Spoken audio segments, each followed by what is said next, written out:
Beaucoup de Belges s'installent pour l'instant aux Canaries, et pas seulement parce que l'archipel est à 4 heures d'avion de chez nous. Les îles ont aussi un statut fiscal particulier. Le reportage à Fuerteventura de Jérôme de Neuville et Anne-Catherine Croufert. On connaît Tenerife, Gran Canaria, Lanzarote, mais on connaît moins Fuerteventura. Pour cause, c'est l'une des dernières îles canariennes à se développer. Un peu plus de 100 000 habitants, proportionnellement à la superficie, c'est environ 7 fois moins que Tenerife. L'immobilier fleurit un peu partout dans ce paysage lunaire et volcanique. Christophe et Carolo, il a créé sa société d'organisation de voyages sur le web. En un an, il a doublé son chiffre d'affaires. Ici, sur l'île, on ne vit que du tourisme. Donc, à part les excursions, les locations d'appartements et les hôtels, on vit vraiment à 100% du tourisme. Tout ce qui est en blanc, là, les villas, là, c'est tout nouveau. C'est ici que tout a commencé pour moi. Il y a 4 ans, j'ai créé ma société. Et maintenant, depuis donc, ces 4 années, j'ai fait venir des dizaines de Belges en vacances. Et je gère une vingtaine d'appartements. Bonjour. Les tout premiers clients de Christophe, les voici. Bonjour, entrez. Il y a 4 ans, ces Belges ont revendu leur appartement à Charleroi pour acheter cette petite maison de 2 chambres à 53 000 €.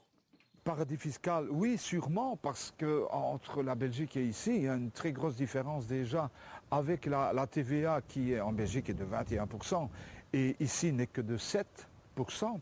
Sur l'alimentaire, 5%. Et si vous faites des travaux dans les maisons, en Belgique, c'est moins cher aussi. Mais ici, ce n'est que 3%. Alain était infirmier dans le Hainaut. Il a démissionné. Guy, lui, travaillait au TEC de Charleroi. Il est pensionné depuis juin de l'année dernière. Le couple vit donc avec une seule pension belge. C'est suffisant pour eux. Il faut dire que la vie quotidienne n'engendre pas beaucoup de dépenses. Les taxes poubelles ici ne sont que de 30 €. Quand je pense que pour nous deux à Charleroi, on donnait presque 200 €, ici 30 € est quand même quelque chose. La TV ici, rien du tout, aucune taxe. Fuerteventura, surnommée l'île rouge. Une terre aride, les touristes profitent de la brise marine.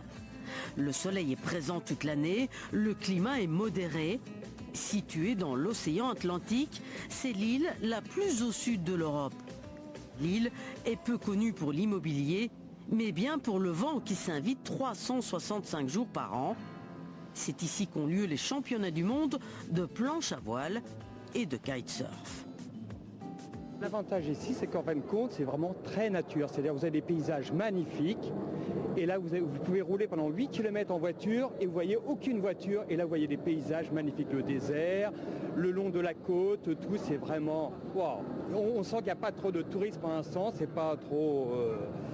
Alors c'est la dernière île de l'archipel qui est en train de se développer. Voilà, exactement. Et là, ça me fait peur un peu. Mais bon, à mon avis, non. Non, à mon avis, le temps que ça se développe, on peut encore espérer des bonnes années devant nous. Véronique Vanèche et son mari ont créé leur agence immobilière. Ils ont quitté la Belgique depuis bien longtemps. C'est une affaire qui tourne. Il faut dire qu'ils ne sont taxés que 18% sur leurs bénéfices. Ils peuvent même se payer le luxe d'engager 2 employés régionaux. Vis-à-vis de l'administration, c'est très bien d'avoir un employé espagnol qu'on a engagé avec un contrat et qui fait partie de la société. Et l'île vit du tourisme et de l'immobilier. Mais surtout, Fuerteventura profite des erreurs des autres îles canariennes. Toutes les autres îles ont fait beaucoup de constructions très hautes, trop près l'un de l'autre et tout. Tandis qu'ici, on fait très attention et on n'obtient pas une licence de construction juste comme ça. Ils regardent vraiment si ça va bien avec tout l'ensemble avant de vous donner une licence. Et on ne peut pas construire très haut. Au nord de l'île, nous avons rendez-vous avec Nicolas Pintens. Il est anversois. En Belgique, il était chauffeur de poids lourd.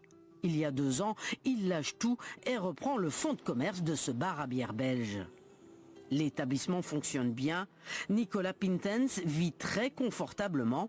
Il gagne bien plus que le salaire moyen d'un Canarien qui est d'environ 1 000 € par mois. Tous ces Belges que nous avons rencontrés à Fuerteventura profitent de ce statut fiscal particulier. À 4 heures de vol de Bruxelles, ils sont séduits. L'horizon souligne l'infini. Mais pour combien de temps encore ?